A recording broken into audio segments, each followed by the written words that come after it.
नमस्कार विद्यार्थी मित्रांनो, मी तुमचे एज्युकेटर श्वेता चंदनकर तुम्हा सर्वांचे global online UGC net set exam preparation या युट्यूब चॅनलवर स्वागत करते.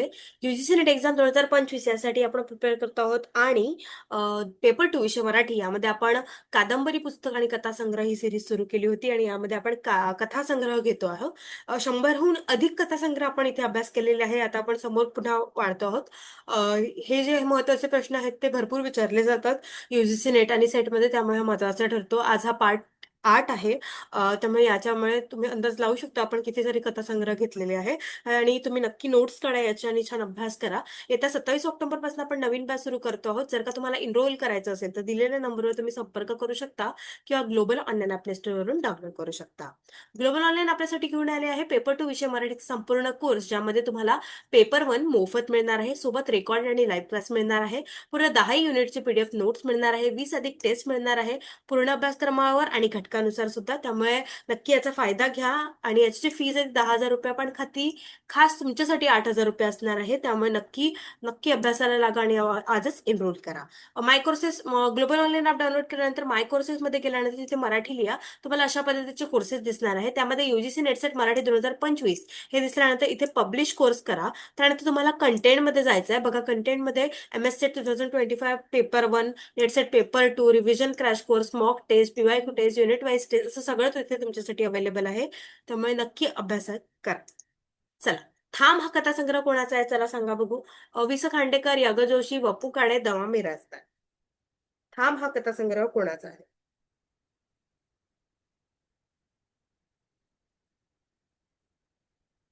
थांब हा कथासंग्रह य. ग. जोशी यांचा आहे. त्यांचं संपूर्ण नाव यशवंत गोपाळ जोशी असं होतं. ते एक प्रसिद्ध मराठी लेखक, पटकथा लेखक आणि प्रकाशक होते. अन्नपूर्णा, वहिनींच्या बांगड्या आणि माझा मुलगा यासारख्या अशी यशस्वी चित्रपटांसाठी कथा आणि पटकथा त्यांनी लिहिलेली आहे. अष्टपैलू जेव्हा म्हणतो आपण तेच हे होते. त्यांची लेखन जी आहे ते अनेक कथा आणि पटकथा त्यांनी लिहिलेली आहे. पुरस्काराने सन्मानित आहे. 1 रुपया 2 आणि या कथेला त्यांचा पुरस्कार मिळालेला आहे. आणि कर्मभूमी त्यांची पुणेच असणार आहे. ठीक आहे. त्यामुळे आपलं उत्तर काय असणार आहे? थांब हा कथासंग्रह बी म्हणजे यगच जोशी यांचा असणार आहे. नंतर झिम्माळ हा कथासंग्रह कोणाचा आहे? दमा मिरासदार, शंकर पाटील, पु ल देशपांडे, वि. स. खांडेकर.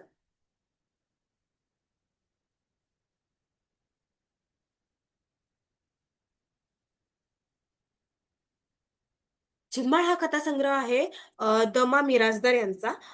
दत्ताराम मारुती मिरासदार असं त्यांचं नाव होतं. आणि त्यांचे भरपूर कथासंग्रह आहेत. अंगत पंगत, खडे आणि ओरखडे, गप्पांगण, गप्पा गोष्टी, गंमत गोष्टी, चकाट्या, गोष्टींची गोष्टी, अशा भरपूर त्यांनी कथासंग्रह घेतलेला आहे.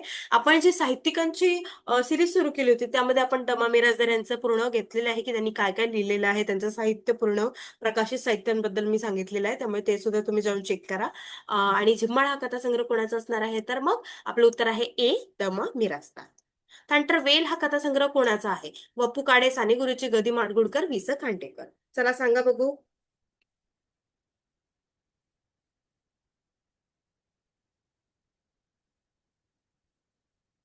तर वेल हा कथासंग्रह आहे वपू काळे यांचा, म्हणजे की वसंत पुरुषोत्तम काळे, ज्यांना तुम्ही पार्टनर, वपुर्झा, ही वाट एकटीची आणि ठिकरी या पुस्तकाने ओळखता. पार्टनर तर खूप अतिशय सुंदर पुस्तक. वपुर्झा जो मला अजूनही माझ्या मनाचं जवळ जे पुस्तक आहे ते वपुर्झा आहे. किती सुंदर वपू काळे यांनी लिहिलेलं आहे. तर वेल हा कथासंग्रह आहे वपू काळे यांचा. आणि तुम्ही सुद्धा वाचा. पार्टनर, वपुर्झा, ही वाट एकटीची खूप सुंदर सुंदर पुस्तक लिहिलेले. धन्य ती आई हा कथासंग्रह कोणाचा आहे? साने गुरुजी, गदी माडगुळकर, शंकर पाटील, वपू काळे.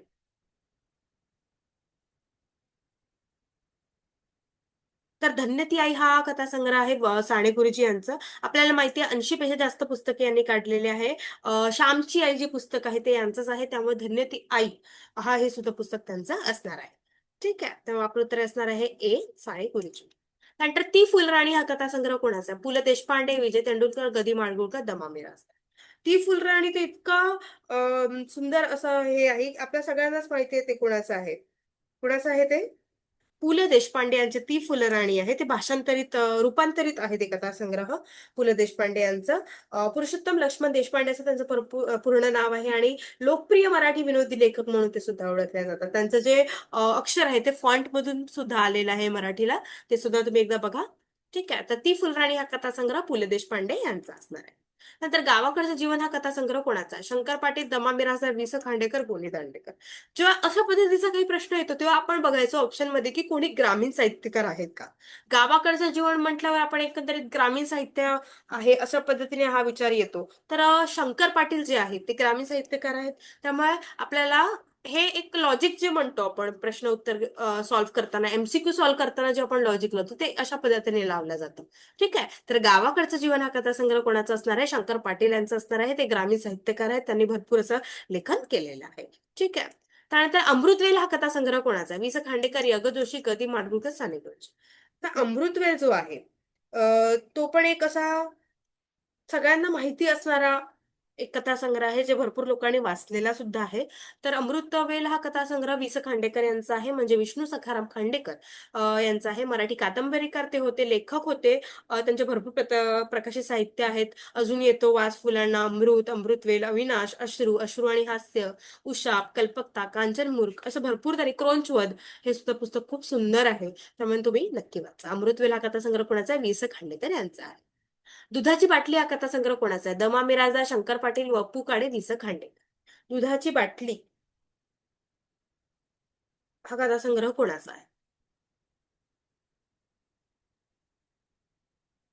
तर दुधाची बाटली जी आहे ते कथासंग्रह आहे शंकर पाटील, ग्रामीण साहित्यकार जे म्हणतो आपण. शंकर पाटील मराठी कथाकार होते, ग्रामीण साहित्यकार होते. त्यांचा आहे आभाळ, ऊन, खुश खरेदी, खेळखंडोबा, जुगलबंदी, टारफुलं नावाने ज्यांना आपण ओळखतो शंकर पाटील, ते शंकर पाटील आहेत. वळीव, बंधारा, पाटलांची चंची, पटकथा त्यांनी लिहिली आहे. पाहुणी, पिंजरा असं भरपूर त्यांनी लेखन केलेले. दुधाची बाटली हा कथासंग्रह कोणाचा आहे? मग शंकर पाटील यांचा आहे. नंतर कणा हा कथासंग्रह कोणाचा आहे? वि. स. खांडेकर, ग. दी. माडगूळकर, य. ग. जोशी, दमा मिरासदार. तर कणा हा कथासंग्रह आहे य. ग. जोशी यांचं. त्यामुळे आपलं उत्तर काय असणार आहे? सी असणार आहे. त्यानंतर गोष्ट छोटी डोंगरा एवढी हा कथासंग्रह कोणाचा आहे? साने गुरुजी, ग. दी. माडगूळकर, वप्पू काळे, दमा मिरासदार. गोष्ट छोटी डोंगरा एवढी हा कथासंग्रह कोणाचा आहे? तर गोष्ट छोटी डोंगरा एवढी हा कथासंग्रह वपू काळे यांचा आहे. तुम्ही सगळ्यांनी नक्की वाचा. ठीक आहे. त्यामुळे आपलं उत्तर काय असणार आहे? सी असणार आहे. नंतर स्नेहबंध हा कथासंग्रह कोणाचा आहे? वि. स. खांडेकर, वपू काळे, शंकर पाटील, साने गुरुजी. स्नेहबंध हा कथासंग्रह आहे वि. स. खांडेकर यांचं. त्यामुळे आपलं उत्तर काय असणार आहे? ए असणार आहे. त्यानंतर गावाकडचा जग हा कथासंग्रह कोणाचा आहे? दमा मिरासदार, शंकर पाटील, य. ग. जोशी, ग. दी. माडगूळकर. गावाकडचं जग. आता याच्या पूर्वी आपण गावाकडचं जीवन पाहिलं होतं, पण आता काय गावाकडचं जग आहे. त्यामुळे हे सुद्धा शंकर पाटील यांचं आहे. ते ग्रामीण साहित्यकार होते. त्यामुळे सगळ्यांनी लक्षात ठेवा, ग्रामीण साहित्यकारांचा एखादा कथासंग्रह किंवा पुस्तक आलं तर ऑप्शन्स पाहून आपण थोडंसं लॉजिक लावायचं. ठीक आहे. गावाकडचा जग हा कथासंग्रह कोणाचा आहे? शंकर पाटील यांचा आहे.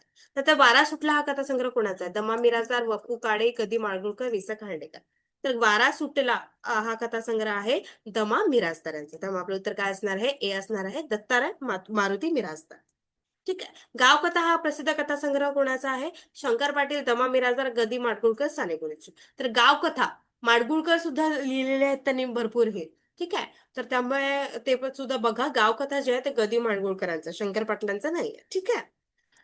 त्यानंतर माणूस हा कथासंग्रह कोणाचा आहे? साने गुरुजी, वि. स. खांडेकर, वपू काळे, य. ग. जोशी. तर कोणाचा आहे माणूस हा कथासंग्रह? माणूस हा कथासंग्रह जो आहे तो खांडेकरांचा आहे. ठीक आहे. त्यामुळे आपलं उत्तर काय असणार आहे? बी असणार आहे. ठीक आहे. तर आपण इथे काही महत्वाचे कथासंग्रह घेतलेले आहे जे तुमच्या अभ्यासाला नक्की कामी येतील. तुम्ही सगळ्यांनी नोट्स काढा किंवा तुम्हाला याचे पीडीएफ हवे असेल तर नक्की मला कमेंट सेक्शनमध्ये सांगा. आपली जी बॅच आहे ती येत्या 27 ऑक्टोबरपासून आपण सुरू करतोय. जर का तुम्हाला एनरोल करायचं असेल तर दिलेल्या नंबरवर तुम्ही संपर्क करू शकता किंवा ग्लोबल ऑनलाईन ॲप स्टोअरवरून डाउनलोड करू शकता. खूप खूप धन्यवाद.